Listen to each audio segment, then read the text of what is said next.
Magpatuloy ka lang. Kahit ano man ang sabihin nila, ayos lang.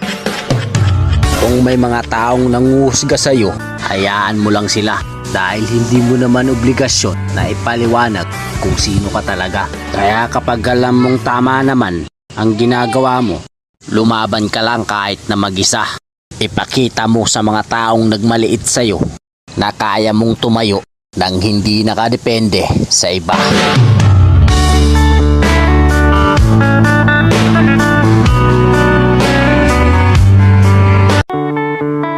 Magpatuloy ka lang. Kahit ano man ang sabihin nila, ayos lang.